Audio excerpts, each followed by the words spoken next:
Today's class, we probably need an hour and 21 minutes. Well, that was a joke, but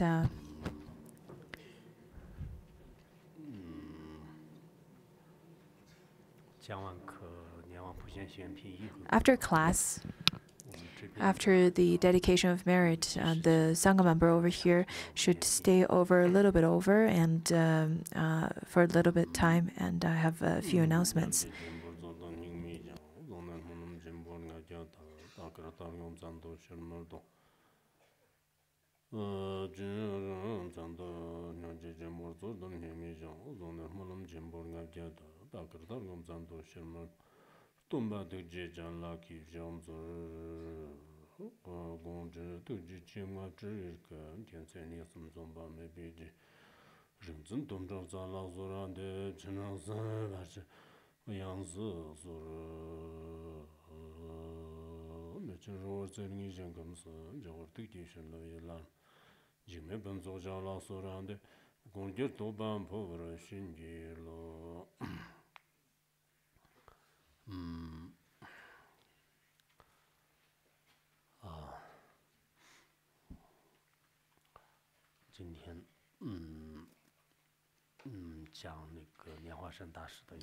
Today, I'm going to give the teaching on supplication to Padmasambhava.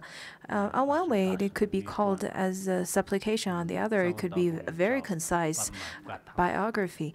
In Tibetan, it's Padma Guatang.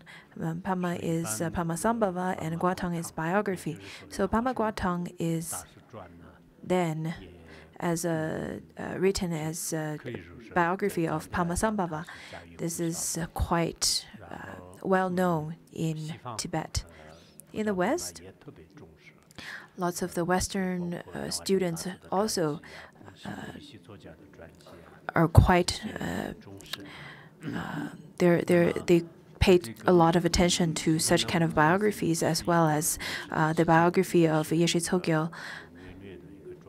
So today this teaching is a supplication as well as a short biography of Padmasambhava. And this one is written by Jigme Phuntsog Rinpoche, and I will shortly tell you the background story as well as its auspicious causes why he wrote this. So yesterday I gave the teaching on the Padmasambhava Sadhana, Wrathful Padmasambhava Sadhana. Back in 1990, on July 27th, we went to the north of India, Chandigarh. Around Chandigarh, there's a city over there, not too far from Chandigarh, and over there is a lake of lotus.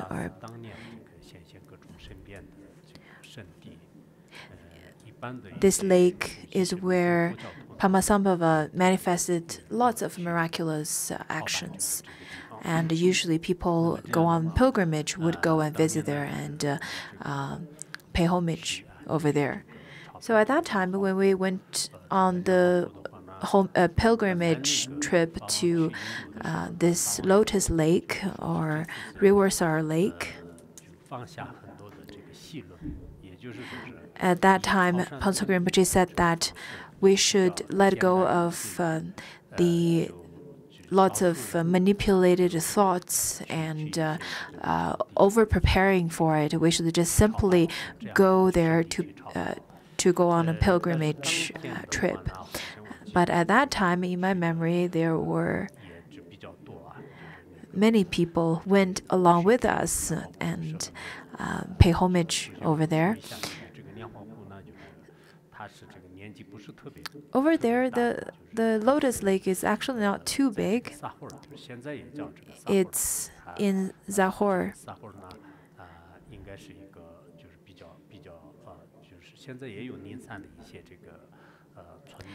There are a few villages and houses around the lake. It's really beautiful.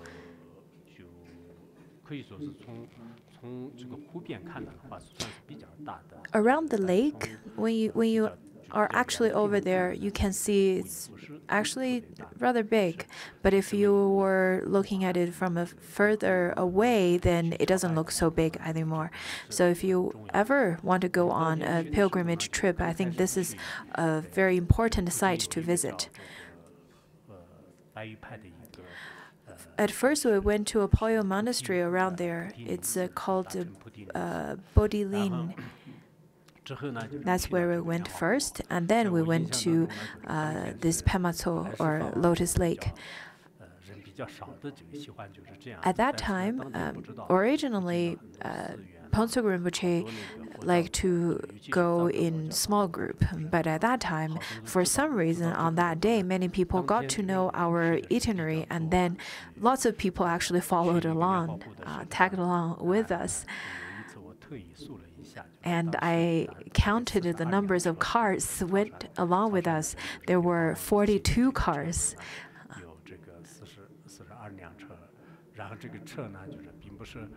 The cars are not great, really nice cars or anything, because at that time in India, cars are like that. This is a photo I took at that time.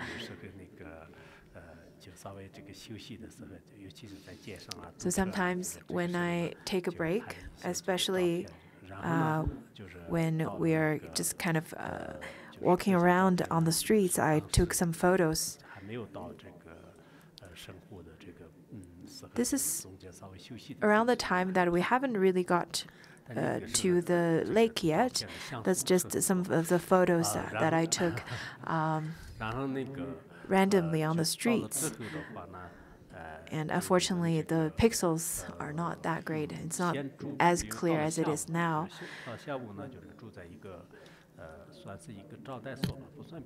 In the afternoon, we stayed at a hostel, not really a hotel, so it's a very small hostel. At first, Phuntsog Rinpoche started to settle in that hostel, and our original plan was to take lunch and then we'll go to the lake. But after we just arrived there, Phuntsog Rinpoche said, we have to go because Padmasambhava is already there. At that time, Phuntsog Rinpoche's health was still really good, and he rushed out without his shoes, and the rest of us started to chase after him. We had his slippers in our hands, and we were chasing after him, trying to catch up. I remembered I carried his slippers and running after him. And around the middle of, or halfway to the lake, I finally caught him. And I found him around, there's a narrow valley. Right across that narrow valley, I saw this lake, because from where we live and the lake is actually not too far. I tried to remember of the name of that hostel, but I couldn't. It's really just a one intersection away from the lake. After we arrived there, Phuntsog Rinpoche prostrated to the lake and then started singing this particular song. We also had a recorder right on us, so we recorded his singing. And then Phuntsog Rinpoche simultaneously sang it with a certain tone. And later on, I'm going to play a video clip of that rhythm so that you can hear it. And it was recorded at that time. Phuntsog Rinpoche was really happy at that time, I remembered. Then something miraculous happened. In the middle of the lake, there's this small island that's made of reeds. It is a combination of roots of lotus as well as reeds and some kind of different kind of roots. And then it became this small island, a very tiny island. Usually you don't see this. It usually sank within the lake, and you don't see it. Somehow, at the beginning, we see it really far away. We barely see it at the beginning, and then slowly and miraculously, it approached us. And at that time, there were about 200 people with us, so everyone's looking, and they were sighing all when they saw that this small island approach us miraculously. In biography of Padmasambhava, it is said that the people of Kashmir, they supplicated to Padmasambhava first. They offered him lots of jewels, and this time people also offered their jewels and their beautiful adornment to this particular island. And then later on, after a while, this small island drifted away and disappeared. So everyone really felt it was quite a miraculous event. Usually, Phuntsog Rinpoche doesn't like taking photos, but somehow at that time, Phuntsog Rinpoche said, "Okay, let's get here and let's all take a photo together." So first, he stood there and took a few photos on his own, and then Phuntsog Rinpoche asked all of us to sit together and take a photo together, because many people were there. Most of them are Tibetan Buddhists, and just a few of them are Indians and some lay practitioners. Traditionally, if a lay practitioner is within the photo, the lay practitioners would stand at the very back of the row.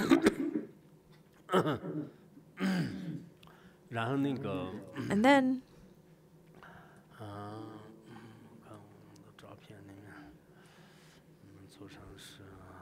you see Lama Mentso within the photo, and all of them. After this group photo, everyone started chanting the aspiration of Samadabhadra. I can't quite remember if we chanted it before or after the photo. Anyhow, we chanted that at the lake, and everyone was really joyous. And this song was written in that situation.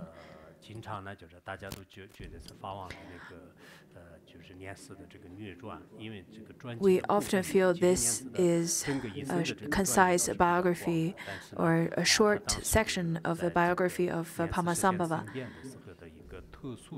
So this particular one talks about the miraculous stories of Padmasambhava.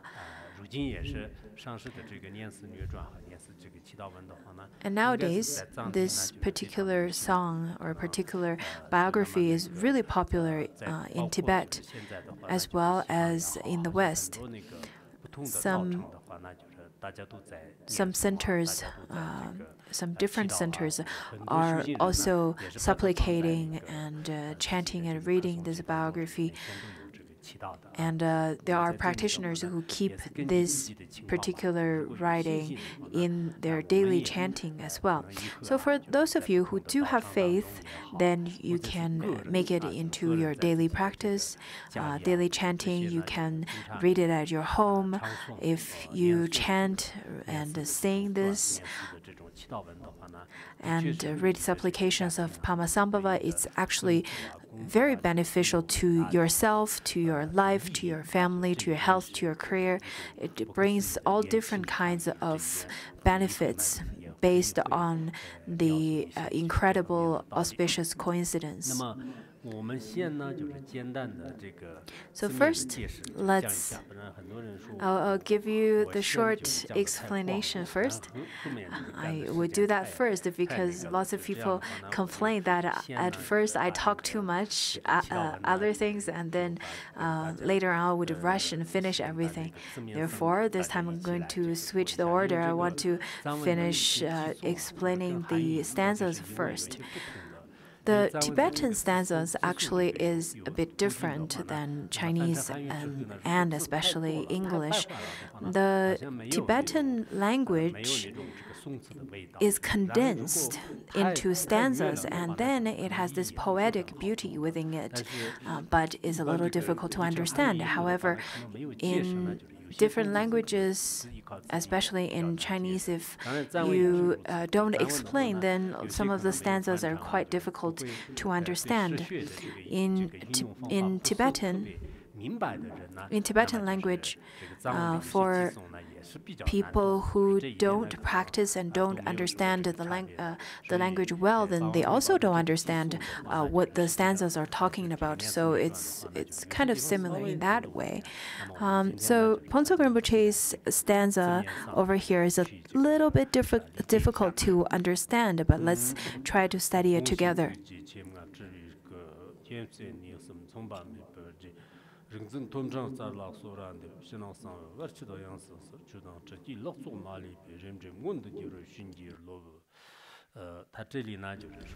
The first stanza, it says Ema Ho.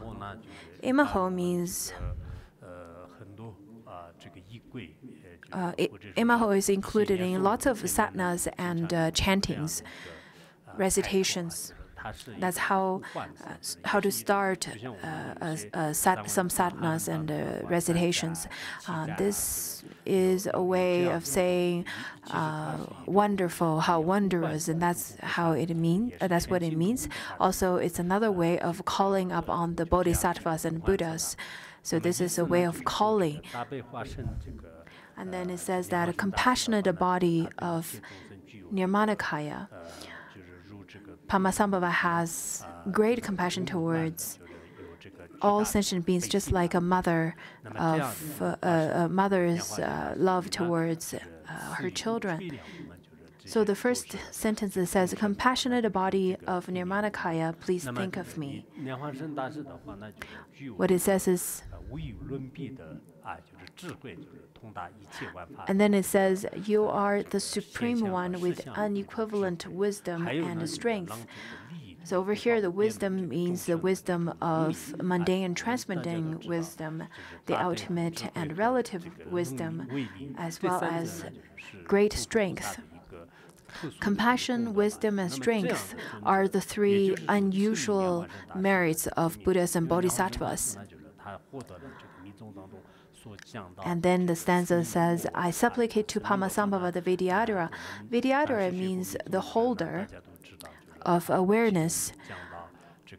For people who studied Vajrayana, then you know the 4 different types of Vidyadhara. The Vidyadhara of longevity, of... I can't quite remember the proper order, but also has the Vidyadhara of mudra.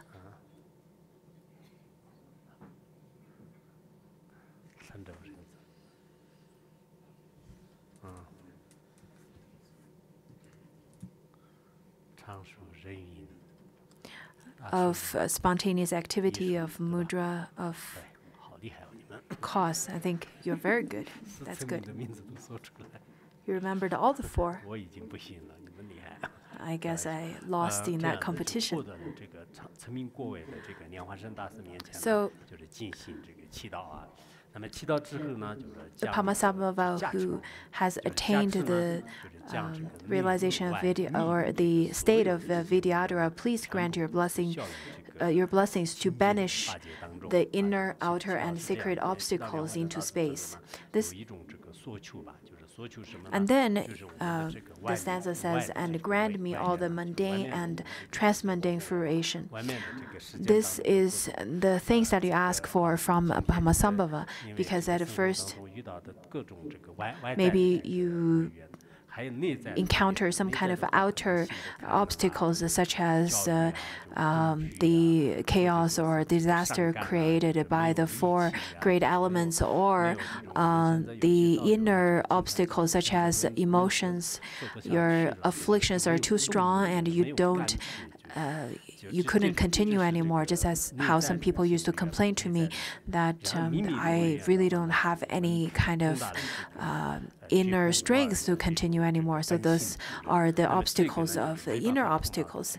And then there's the secret obstacles, which is the kind of obstacles of your habitual pattern, of your affliction, and so on. So those are also a kind of obstacle. And by supplicating Padmasambhava, it could help you to dispel all the inner, outer, and secret obstacles. And from such blessings and from such banish of obstacles, you'll be able to attain the mundane and transmundane fruitions. Any kind of a worldly and ultimate fruition. All of these fruitions and whatever you wish for will be granted. Anything that you wish for, anything that you aspire for, and everyone's aspiration, everyone's wish is different. Some like this and someone likes the other. Everyone's very different. But what it means over here is that by supplicating Padmasambhava, it could help to dispel all different kinds of obstacles within your life. Some could be the obstacles come from the external world, and some could be the inner obstacles, just as you don't have any strength within your heart, because sometimes the so-called obstacles are not really the kind of obstacles that would be obstacles for others. But with the blessings of Padmasambhava, then all of the obstacles will be dispelled. Therefore, I really hope all of you here, if you feel that you encounter so many obstacles, if you couldn't really get over those obstacles, then at that time, supplicate one-pointedly to Padmasambhava, and then you experience the very swift and really strong change because of such supplication. Well, you may believe in it and may not believe in it, but I'm being very honest and I'm being very genuine and sharing my experience, because I personally felt that whenever I encounter any kind of obstacles, any kind of afflictions, and any kind of shadow of emotions cover me, and at that time, if I genuinely and strongly supplicate to Padmasambhava, and chant the verses that has the words of the ones who speak the truth, then I will receive the blessings from it. The shadows and obstacles will be quickly dispelled, banished into the space with no time. When I was young in Tibet, maybe you don't know well what herders are, but what herders do is that every year we need to move our black tent, the tent that's made from yak's fur. So we need to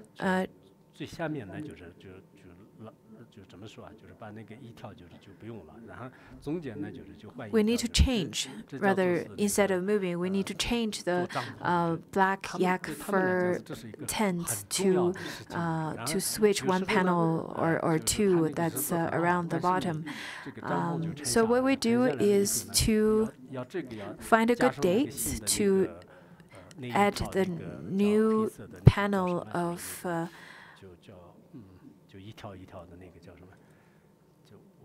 panels of yak fur.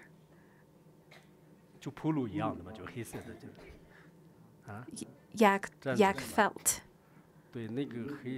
So you have to overlap yak fur felt on top of one another. and we would try to find a good date to switch and to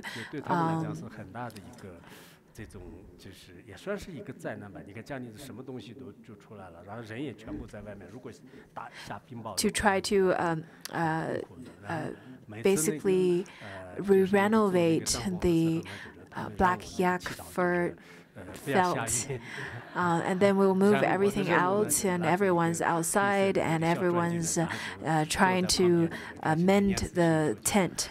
At that time, if it were to rain, then it's going to be a big disaster because everyone's outside and everything's outside. Therefore, I would hold a small prayer wheels and pray that please don't rain, please don't rain.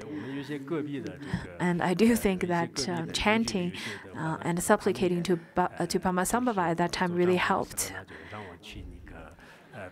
And since I was really good at chanting and doing supplication, my neighbors would ask me to go there and chant. I had so much faith in Padmasambhava's supplication. I often feel really confident. Last year or something like that, a few years ago, on International Children's Day, all the children were singing and dancing outside, and it looks like it's getting cloudy, and they don't want it to rain on that day. So people ask me to change the weather. So at a place where people couldn't see me or didn't notice me, I was then secretively chanting because I remembered how I used to do that when I was a child. And then I was chanting the mantra, blowing the breath to the sky.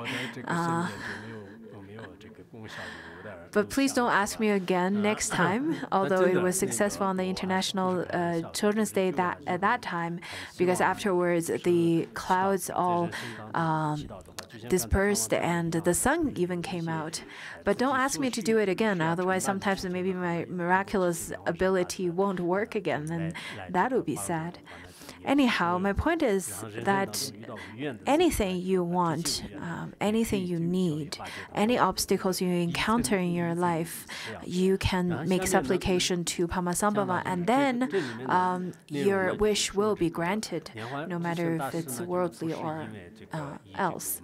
That's the first stanza. The second stanza, it says, the self-born teacher, great Padmasambhava. Self-born is because Padmasambhava is not born from a father and mother. He's self-born. And then it says that he was set to immolation of flames by King Sahor.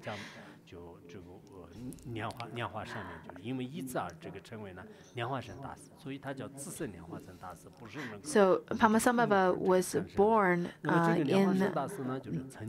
inside of a lotus flower. Therefore, it is called the self-born. Padmasambhava was immolated by the king of Sahor at that time. The fire is one of the four great elements. But at that time, the Padmasambhava was not harmed by the four great elements, and the four great elements they did not harm Padmasambhava. They adorned him, because the four great elements is just a manifestation of Padmasambhava's enlightened nature. In the center of the lake of eight meritorious water, different colored of leaves, fruits, and lotuses. It was really beautiful, and in the center of the lotus, Padmasambhava was born over there, and he was sitting on top of that flower. He was unharmed, and it was sitting in the center center of the lotus, and he was not touched. Not even a single hair was touched over there by the great flame.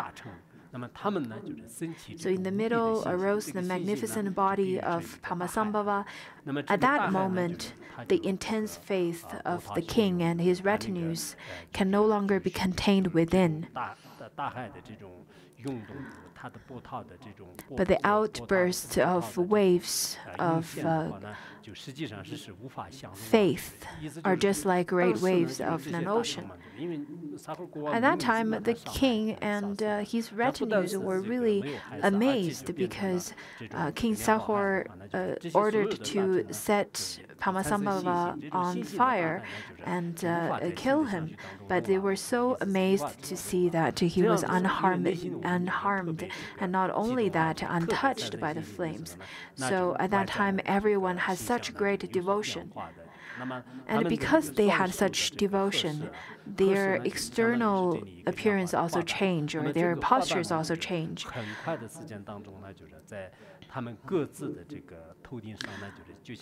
So they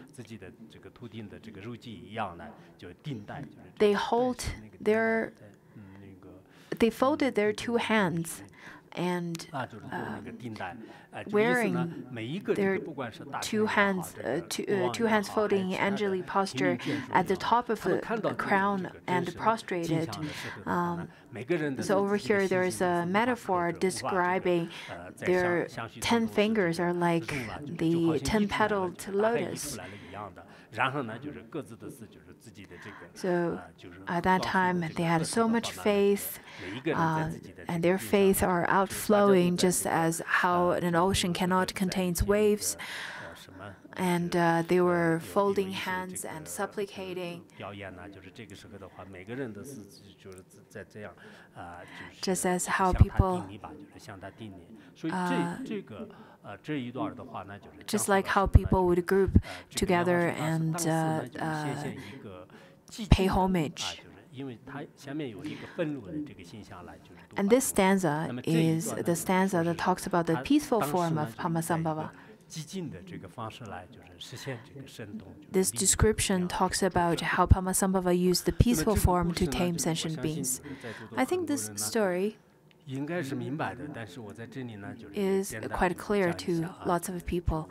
I think you probably know this story, but I will tell this story anyways.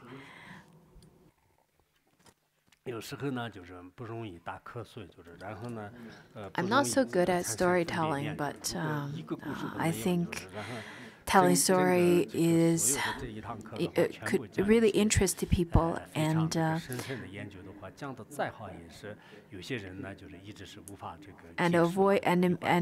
will help you not to fall asleep. Rather than if I were to just give teachings on some verses, quoting from some verses and talking about some philosophy, and then it becomes a bit dry and a bit difficult for people to follow. So sometimes it's necessary to tell some stories of great masters, some biographies of great masters. And maybe it will touch you in some ways. Maybe this kind of story will create some kind of difference in your life. So the story goes like this. Out of the 8 different manifestations of Padmasambhava, this particular one is Padmagyalpo, the king of lotus, the lotus king. And then there's the lion's roar, Padmasambhava. Different manifestations of Padmasambhava are recorded at different places, or described the different manifestations of Padmasambhava in different places. And there are different ways of describing it. There are the peaceful manifestations, some are the wrathful manifestation. Sentient beings don't really like the wrathful forms. And for some people, they like to have the peaceful form only, and some only like the rather wrathful form. So Padmasambhava would really manifest differently in front of different people, just as how people sometimes have the emotion of happiness, then they smile, and sometimes they are not happy, then they frown, and so on. And I mean, my point is, there are different aspects in a person, and there are different aspects. Just as how someone would say, oh, this person is really compassionate, and another would say, no, you don't really know him. Within our group, he's really, really angry. And they would start talking behind the guru's back and say that, oh, my guru is really compassionate, and he's just like Avalokiteshvara, has such good temper.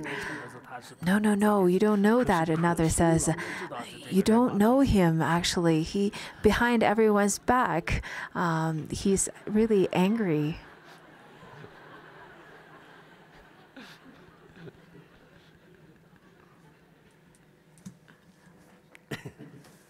So Padmasambhava sometimes appears in a really compassionate way, and sometimes to the barbarians and the really untamable ones, then he would appear in a wrathful way. So if you see it in this way, see the different manifestations in this way, you'll be able to understand why in different places, in different situations, he manifests differently.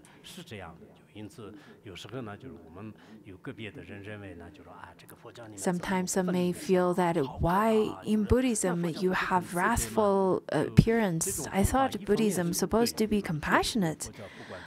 Yes, on one hand, it's correct. No matter what situation, we do advocate for compassion and kindness.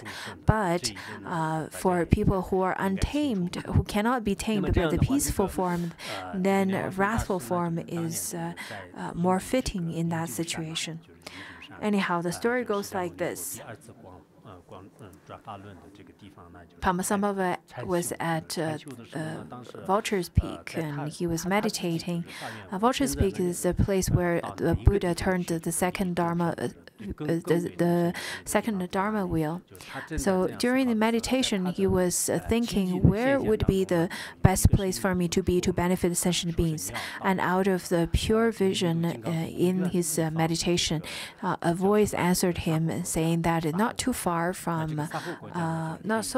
from here, there's a place called the country of Zahor.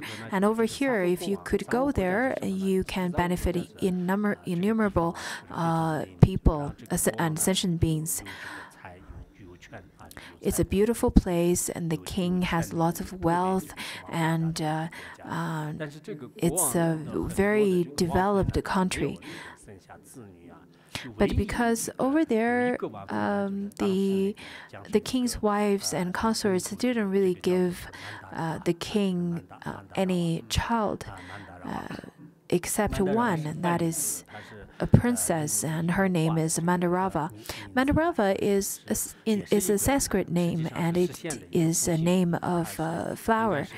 So Mandarava is a Dakini who has already enlightened. After the birth of Mandarava, the whole country, at the time of birth of Mandarava, the whole country had lots of auspicious signs of the sage's birth. And after her birth, she was growing at an unbelievable rate. Every day she grows much faster, and very soon she became this really beautiful young lady. And at that time, many kings and ministers and people of high power came to ask for arranged marriage to marry them. And at that time, according to the Indian tradition, the king can decide on his children's marriage.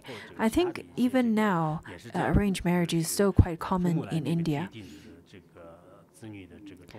The parents can decide whether if the children could get married to one or another. This is, in Chinese, we say marriage is the biggest thing that happens in your life. I'm not quite sure if it's the biggest or the smallest. Anyway, people nowadays seems like to be really disheartened to when a marriage ends. Maybe it's because the media's propagation. In Tibet, we don't say it's a big deal. We say it's something that happens in one's life. Anyhow, the king at that time was going to make the decision for her, but then he thought, well, he couldn't make the decision because he doesn't want to offend the others by giving his daughter to one. Therefore, he passed on this right to Mandarava herself. This is probably not very traditional at that time, not very conventional at that time. But Mandarava clearly stated that she doesn't want to get married, but what she really wants is to stay at a peaceful place and meditate and transcend the samsaric world. So the king agreed, and he built a meditation center for her, as well as sending 500 female attendants to study and serve her at that time. And then in the space appears the sky, appears the rainbow, and appears the Padmasambhava. Mandarava and her 500 female attendants supplicated to Padmasambhava, and then Padmasambhava descended to this meditation center of Mandarava and started teaching them lots of the Vajrayana teachings. And at that time, a herder who lost his ox at that time, and he was searching for his ox, and approaching the meditation center, he then heard a voice of a man. At first, he thought he must have had made a mistake because he knew that it's a place for female practitioners. But then, after listening closely, he confirmed himself, and he then went back to the village and told everyone that there's a man in the meditation center. When the king heard it, he was extremely angry. He thought, I give her a quiet place to practice, and I risked of making enemies with all those people who wanted to marry her.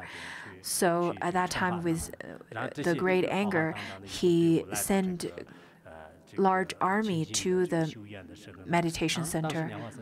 And at that time, Padmasambhava was giving teaching to all of them.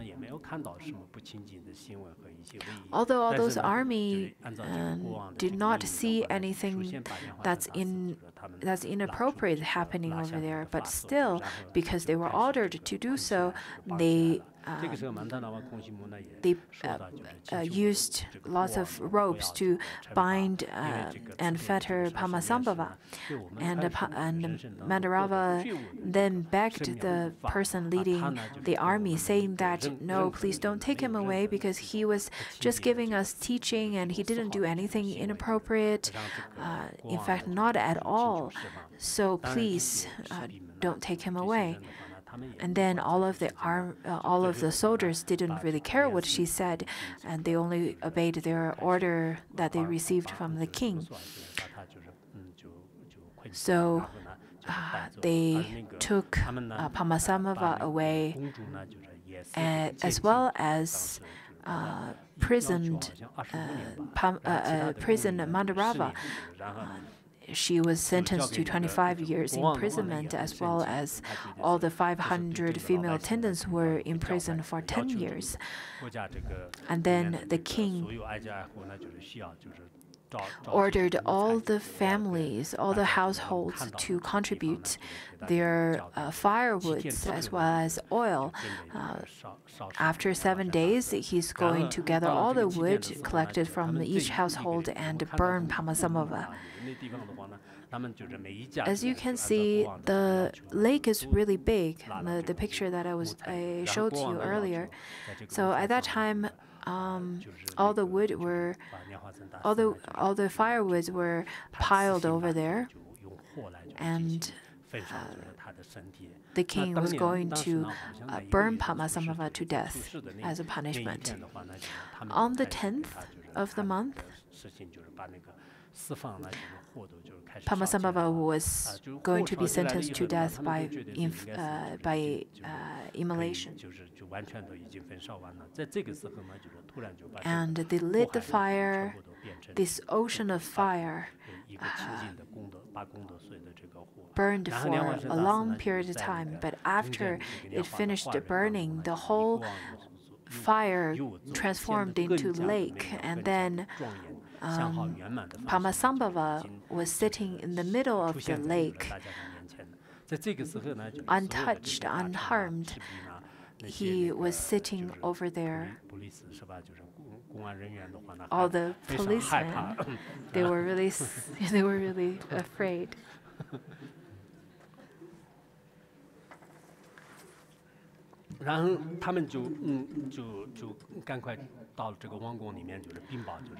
So at that time, the king was not present at that time. Then all the policemen, so to speak, went to the king and reported this whole miraculous event. And then the king afterwards decided to go there and check it out. And he was really convinced after seeing this by his own eyes.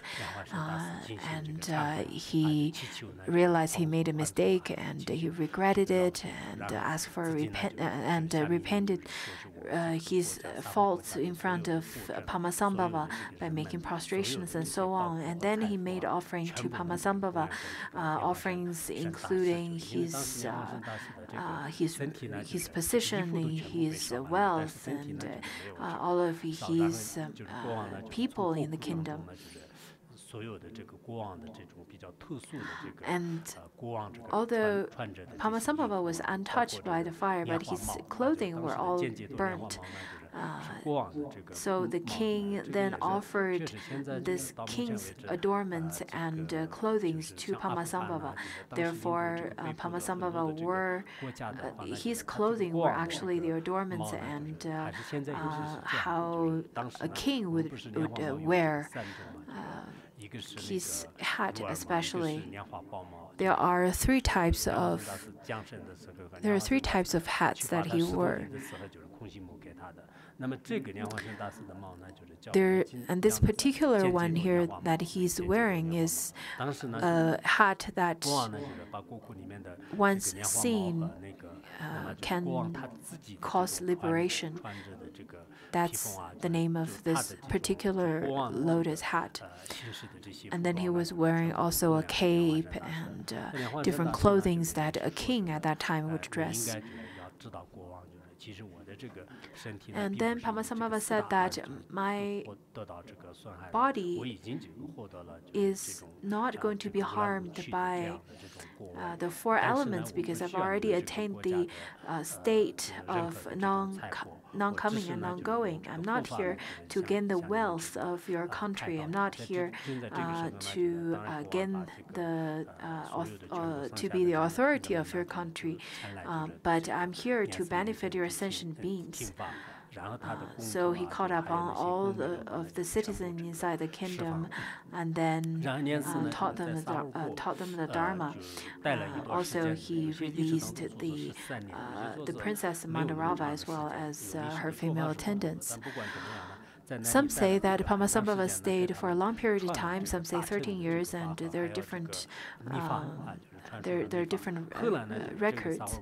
But at that time, because he stayed in the country of Zahor for a long period of time, he taught the people over there Vajrayana teachings.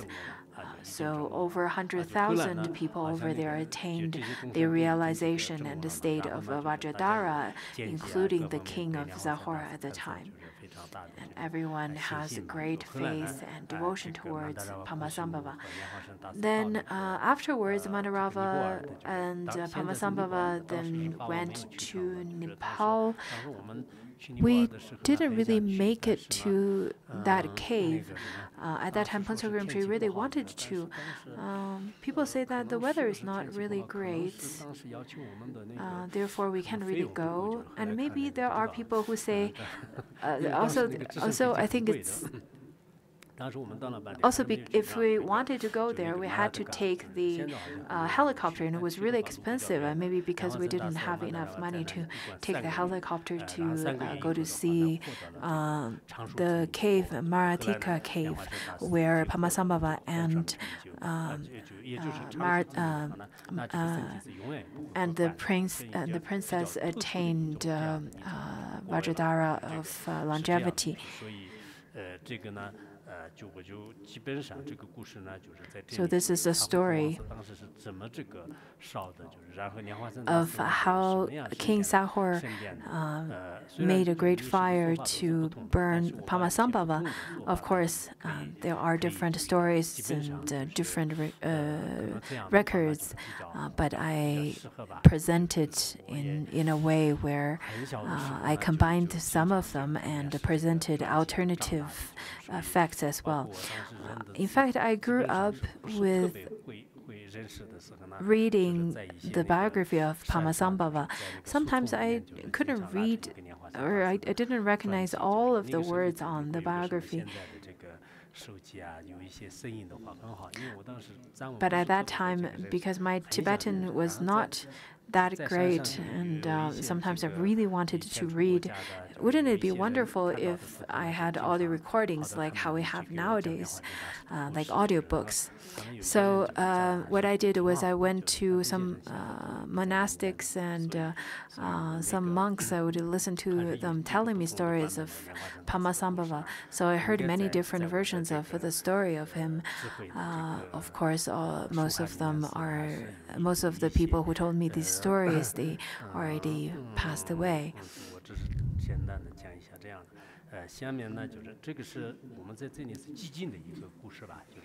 So this is a story of a rather peaceful manifestation of Padmasambhava.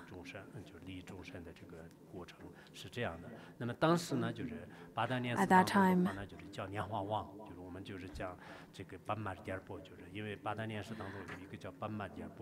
there's another manifestation of Padmasambhava is called Pema Gyalpo, the Lotus King. Yesterday we taught on the practice of Dorje Trollo. That's another manifestation. There are 8 in total. So this particular story that's coming up, as I'm going to tell, is the previous story that I told is the story of Pema Gyalpo, the Lotus King story.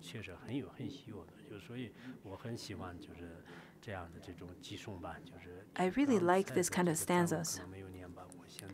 I didn't read the transmission. Now I'll give it to you.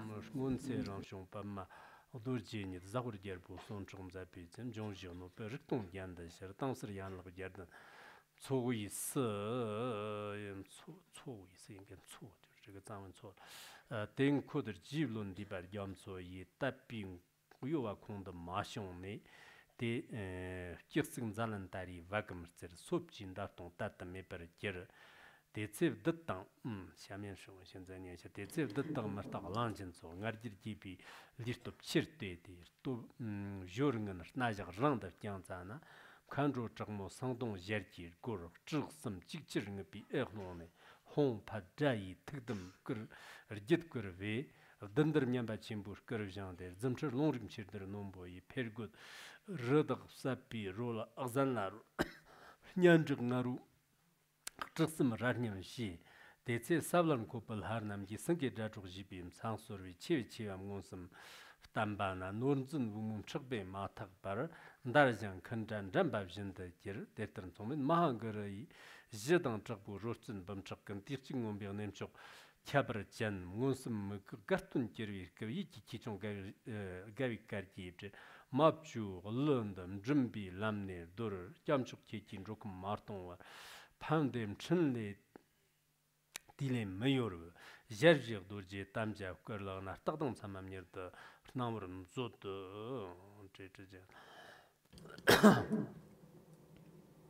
Namatrilina. And now over here.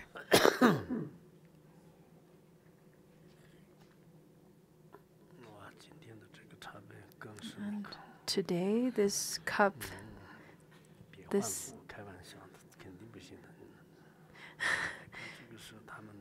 don't change anymore, okay?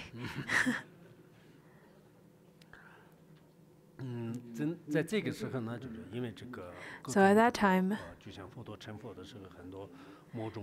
just as how when Buddha was enlightened, the Maras were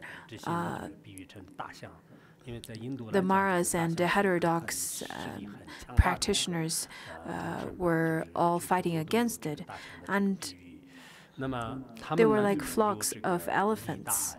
They're very strong and they have so much arrogance.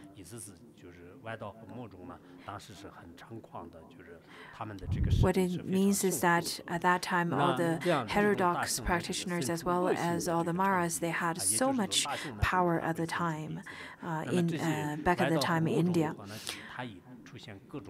And their vicious black magic attacks like elephant trunk. Over here, elephant trunk means that the black magic or the evil forces that they use to attack.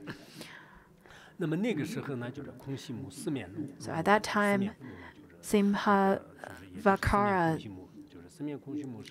who is a Dakini that has a lion's face, she appears very often in the supplication, the 7 lines supplication to Padmasambhava. It also talks about the story of how Simhavakra provided these small caskets, treasure caskets, and then Padmasambhava, after revealing it, then subdued all the evil forces. Over here, the metaphor is the elephant used his powerful trunk to destroy houses and stomp on people. So this kind of wild elephants were here. And over here, Phuntsok Rinpoche used it as an example of how wild and chaotic and powerful the heterodox and Maras forces were at that time. But Simhavakra then uttered the sound Hum and Pat to supplicate Padmasambhava's mind. With the strength of such supplication,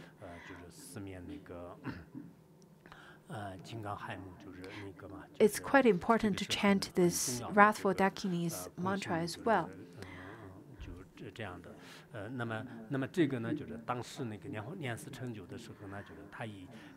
When Padmasambhava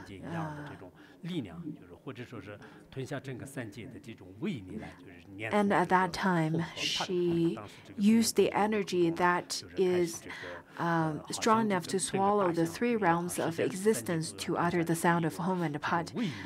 And she used such wrath and such strength to chant the sound of Hum, Hum, Pat, Pat. These 2 syllables are often used in lots of the subjugation mantras. And use such sound, she supplicated to Padmasambhava's mind. And then the body of great subjugation, the body of great equanimity. So this body is a lion's body. In the Tibetan version and Chinese version, you can't really tell very. It's not so obvious, but what it means is that through such supplication, Padmasambhava appears in the body of a lion. The lion has sharp claws and teeth.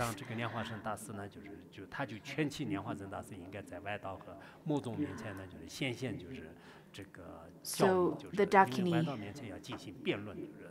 supplicated to Padmasambhava to teach and debate and show his miraculous manifestations to subjugate all of these evil forces. And the teachings, debates are the sharp wisdom, as sharp claws and sharp teeth, as well as the miraculous manifestations.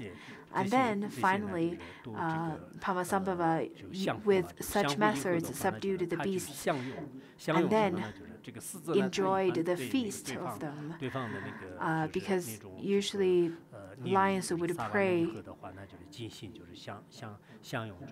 then enjoy the feast of his prey. So after enjoying such feast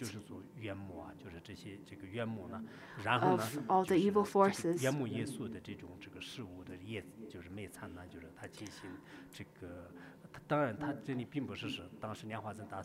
it doesn't mean enjoying feast. It doesn't mean that Padmasambhava actually waged warfare, killed many people, and then ate them. It doesn't mean that.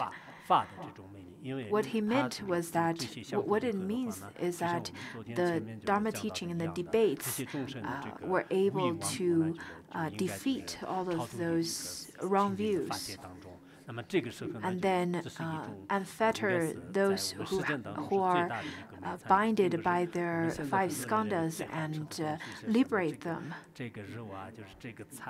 Nowadays, people have lots of preference on their meal. This candy, that kind of dish, whatever you prefer. But for enlightened ones, the best feast is to liberate sentient beings by unbinding them to the 5 skandhas. These are the best food for enlightened beings. So by taking up the image of a lion's body,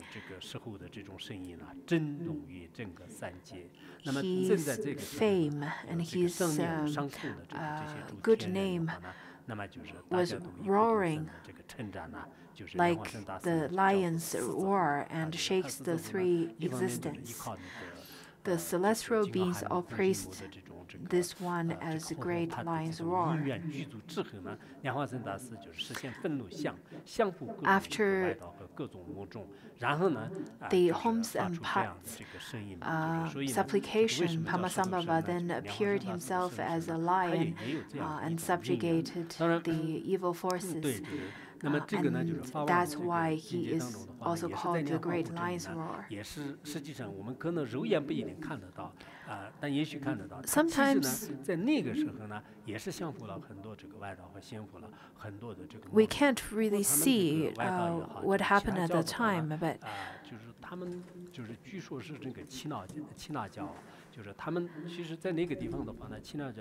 but he appears in different forms. In Sikhism, they, you know who the Sikh practitioners are, the ones who wears turbans on their heads, and they don't cut their hair for their entire life.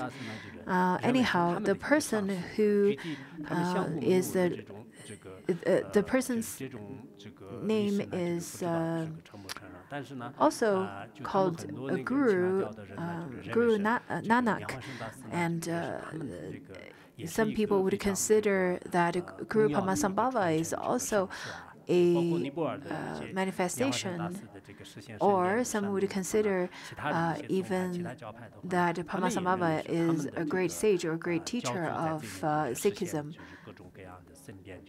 对他们这个教法有害的这个众生呢，也有就进行降服，就有这样的说法。所以印度啊、尼泊尔啊， So in India, Nepal, and Kashmir, in all these places, in lots of the pilgrimage sites, many people from different religious sects and religious schools would consider some prophets, some sages performed some miraculous performances, miraculous acts.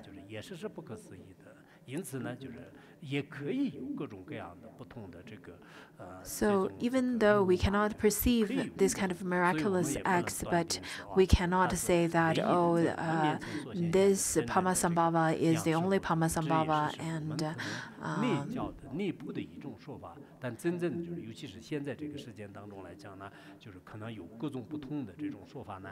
but we should also consider some of the stories or some of the things that happened in different schools or different religions. But I think once you But I think it's also reasonable for each religion to put great emphasis on their own religious leader or spiritual leaders. Each religion does that. They use different ways to praise their own religion, praise their own school, praise their own lineage. But this is how human beings are. Let it be countries, let it be ethnics, let it be your own family. Some people take such pride in my home, in my religion, in my temple. This is something that we all share. This is the kind of afflictions that we all share. So the schools, sects, and the different religions have conflicts because of that. But I think it's probably the best to, on one hand, have a firm view of what is so different and what is so unique about your own religion, and on the other hand, also you should have inclusiveness and big-heartedness towards other religions as well. And now we'll continue with the verses. So it talks about Padmasambhava's peaceful and wrathful manifestations. And the next verse, Phuntsukul Rinpoche used a rather a poetic way of expressing how he viewed Padmasambhava, or how Padmasambhava is. So over here he says that appear as the supreme of the most venerable ones in this world.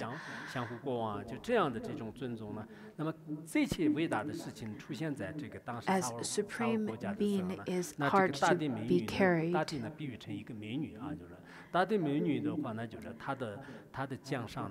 Even on the shoulders of Earth Goddess, Earth Goddess herself cannot carry such supreme being. Sometimes we say that it is difficult for the earth to bear. So that's what it means over here. Even the earth cannot hold such a supreme being, but can only grumble and shake out of incapacity of holding up Padmasambhava.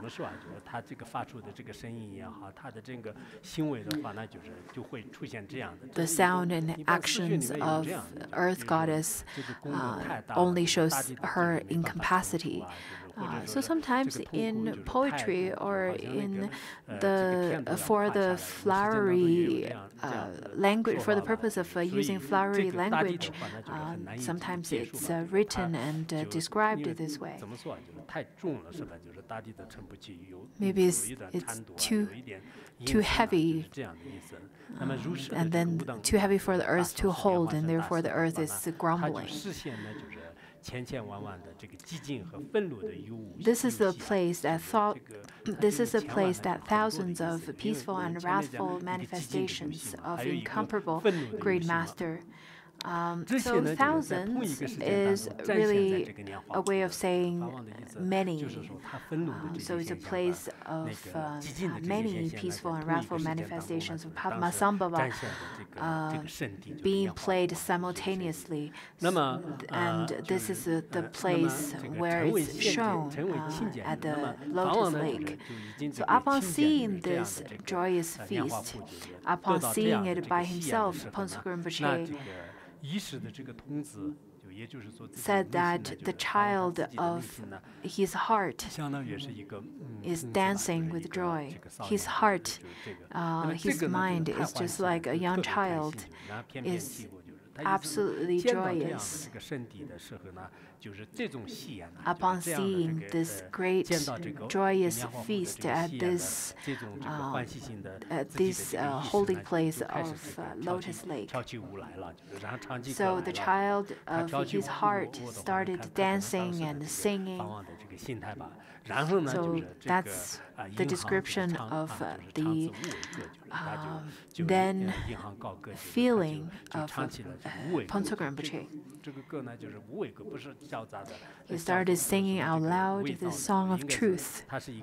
This is a song of spontaneity. This is not a song of manipulation.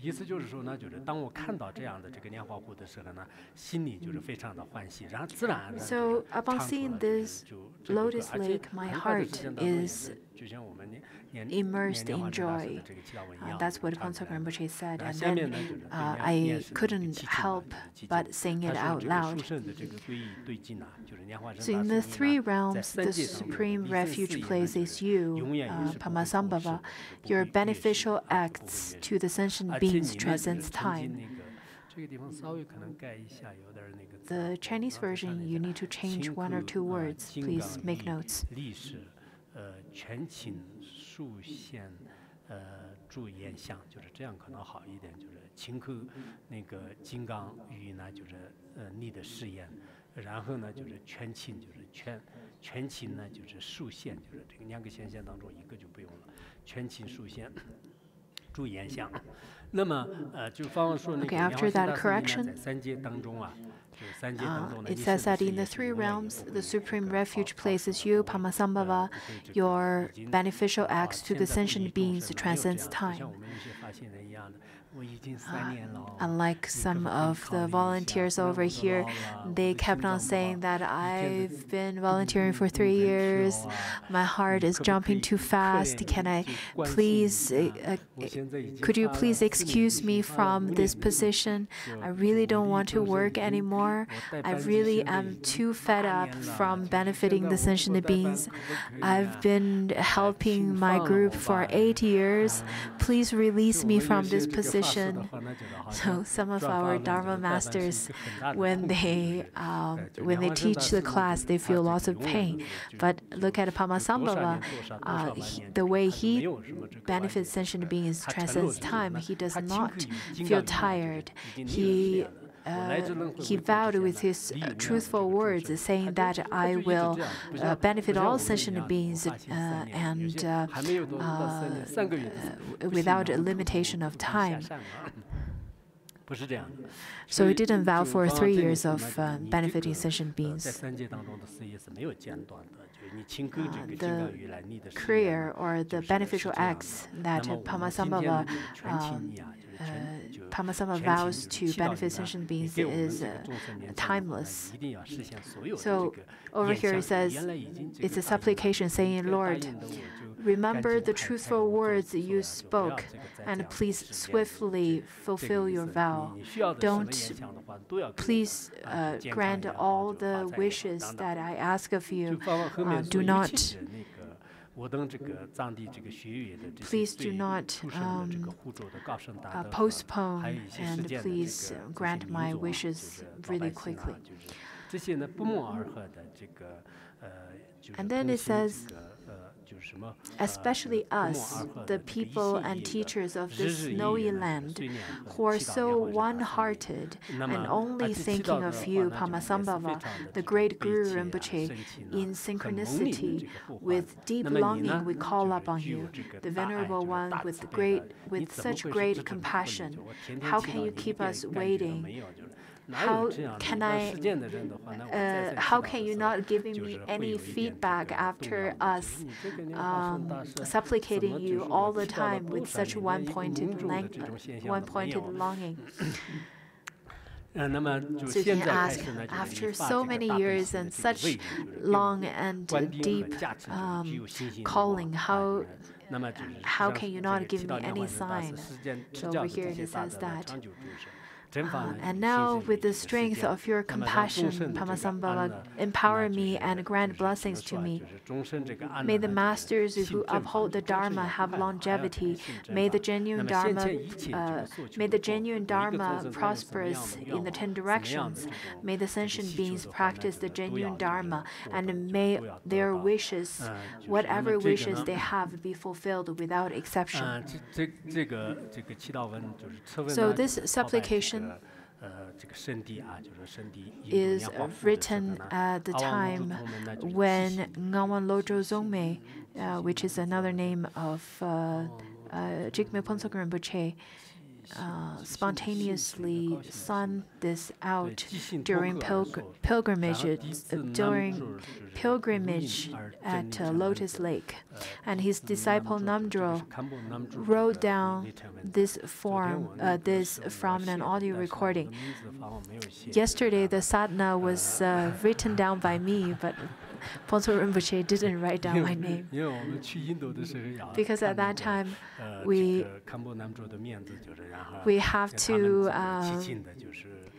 have to really take care of Khenpo Namdro, his feelings, because he was the main disciple who supplicated and asked and invited us to go to India. Therefore, we had to make sure that his feelings are not hurt. And usually at the end of a sadhana, whomsoever's name is written down should be requested and asked for by Phuntsok Rinpoche.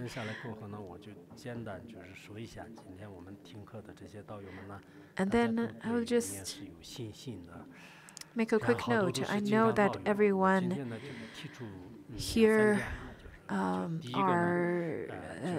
have such great devotion and faith in Padmasambhava, and most of you are Vajra Sangha or Satikas, Tantrikas.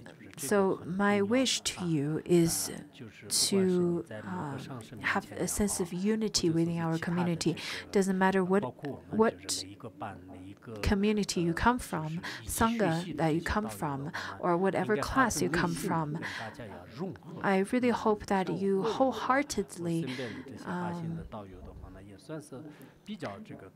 be very friendly to each other. I think most of people around me who are helping me with the Dharma propagation, I think they're quite friendly to each other.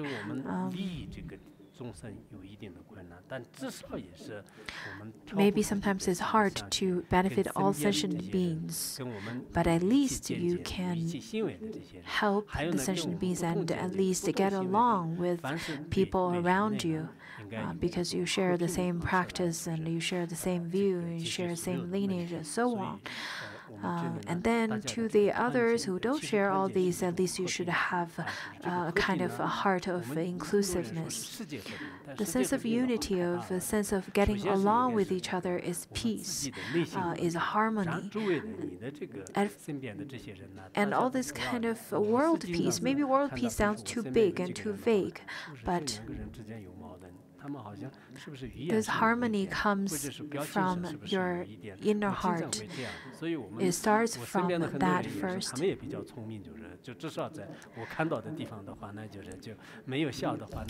People, I usually notice if people have their facial expressions, and I can tell if they are not really getting along together, but at least in front of me, they would smile and say hi to each other and so on. But that kind of friendliness is still too superficial. You should have a kind of friendliness that is that generates from the bottom of your heart. Similarly to your family, you should also have a sense of harmony. Being harmony with your family members, your brothers and sisters, and so on. If at your home the smallest unit of the world is not peaceful, how could this world be peaceful? So within a community, we should keep this mind of harmony and peace. It would create a peaceful community. There are teachers who has people who are not harmonious with each other, and then it seems that the guru is suffering a lot. So that's what I really want to bring to your attention. That is to have the kind of harmony that generates from your heart, and not just a superficial. I said an hour and 21 minutes of class. I think it's close to the end of it. Second thing I would like to say is the Mahayana practitioners, as Mahayana Buddhists, you should make a great aspiration, big aspiration. Don't just think about how Dharma could help you to eliminate affliction, to help you to have a peaceful and happy life, but you need to think about how to continue the Dharma teaching for people living at your place, for people in future generations. So you should stand taller, look further in terms of the future of Buddhism. When people think about propagating the Dharma, when people think about helping sentient beings, they feel it's too far away from them. They only think of themselves. How can I get rid of my afflictions, and how can I live better, and so on. For people who have great wisdom, or who have great aspiration, they would think about how to keep this center running for centuries to come. They would think about how to manage, how to create a center that would last long, so that the Dharma could last long in this world. And this kind of mindset is extremely important. So don't just talk about your afflictions. Don't just consider about your own afflictions. Then your life is just too limited, and you probably won't live a happy life anyhow. Therefore, to have a center where you can study, even if it's just one or two people together to study together, then that's very good, and you should consider and think about how to keep it running. This is the second thing I would like to say. The third thing is I want you to practice diligently and be happy.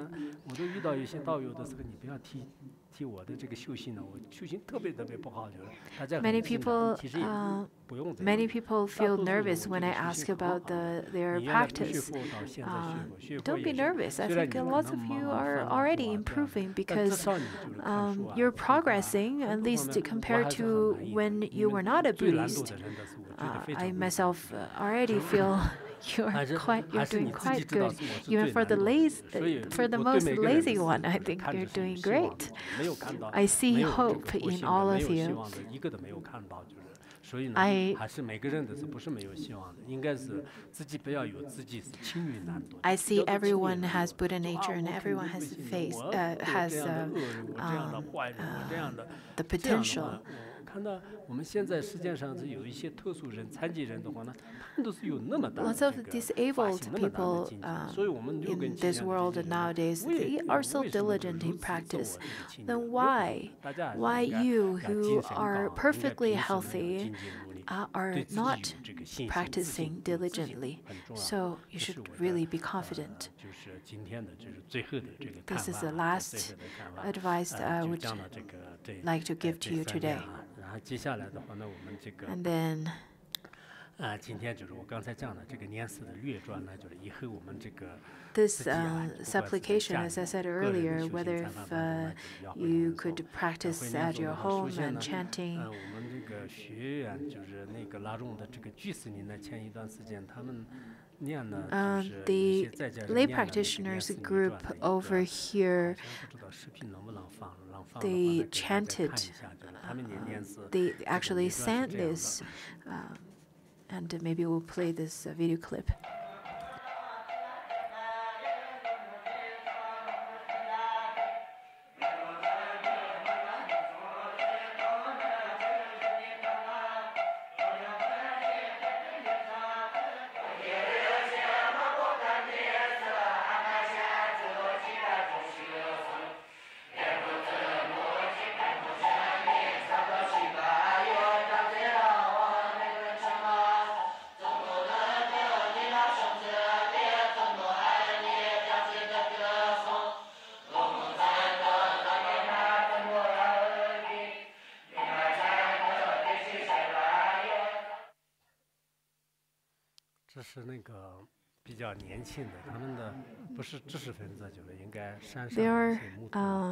They're just the herders.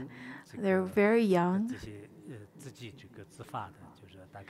And they were practicing, and they voluntarily to chant this. So I hope in the future that we can propagate such a voice of victory, just as how we say chanting certain things and doing certain things would dispel obstacles. Therefore, today, as auspicious rising, I will ask the people to chant this in both Tibetan language as well as the Chinese language, according to the sound or rhythm of Phuntsok Rinpoche.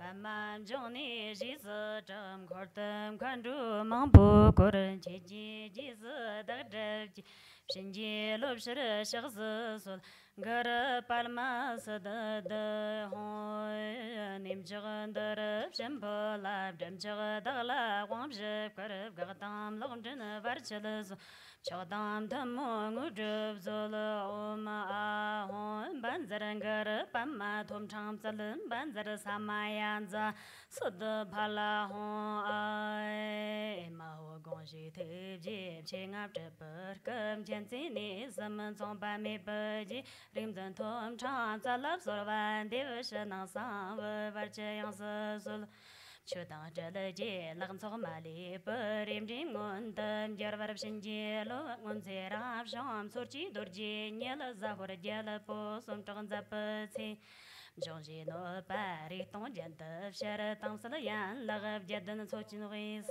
London G, Papi Chim, Karam Tanzo, Wave, Shalan Zipper, Karanansi.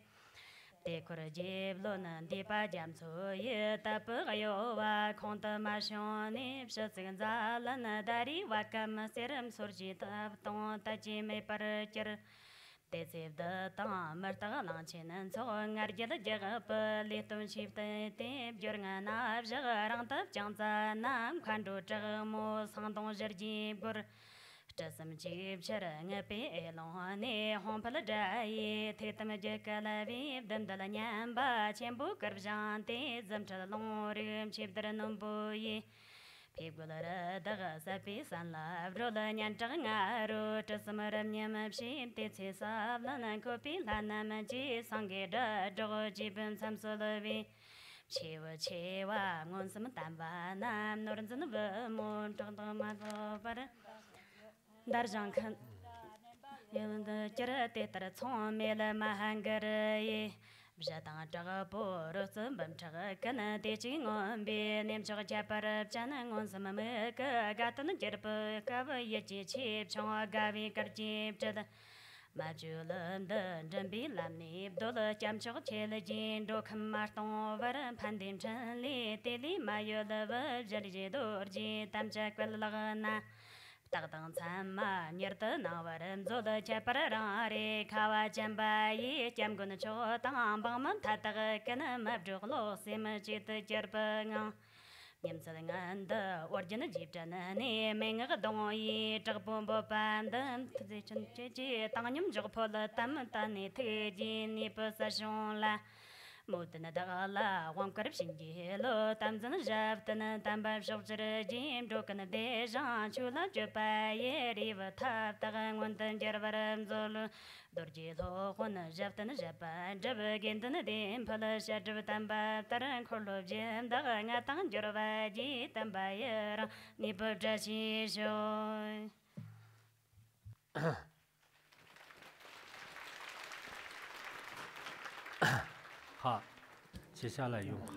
Now the Chinese one.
I think the Chinese one, the rhyme is a little different. Maybe you need to change it afterwards. But this one is a rather quick decision, therefore you probably didn't have enough time to practice. The rhythm is a little different, it's quite special. Maybe well, my voice is not good too. 这以后我们可能就这边声音比较好的，可能我们 Maybe later 练 on, 一下，到时候 people who 也跟大家过一段 who are 时 good 间 at singing, 这 then 个 you should 念诵的是大家还是认真，但是可能他那 you 个 should try to help people to practice this rhythm. 可以挺好的，这是一个音 Okay, 乐啊， good. 就是希望呢 This 我 is 们 a 把那 good 个 auspicious 法文的这个念 origin. 四女传呢，应该以后要做一些什么，到时候像梁父集一样，就是家里呢就是。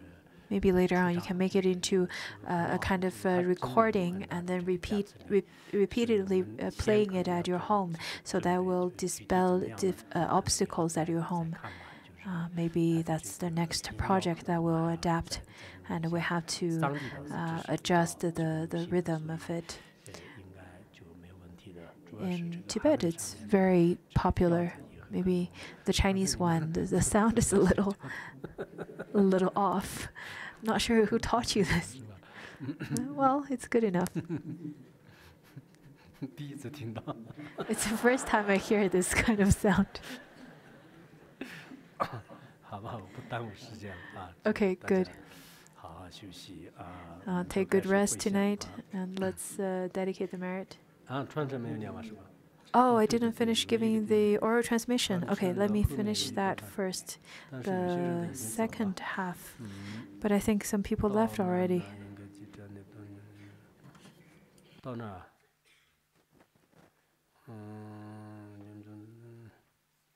도동 점음님들 개발을 이카와 점비 겸금 조동 마음음 타다 근 마주로서 지금 님선근도 어진 지잔 메링어 동이 접부 못반도 쓰친지 지단님 족포담 다는 특진이 비 활성나 모든 다라 왕크르신지로 단전 잡단 담바 족절 젠조근 대장 출랍쇼바이 렘렘 타다 문도 결음 조 지르님 총소 밤만전 용스 잡바테니 무슨도 kirko ngaalo 좀 소메베 토르숑 더 송바 길로르 남저지 잡음 콜로레 이길고 바게고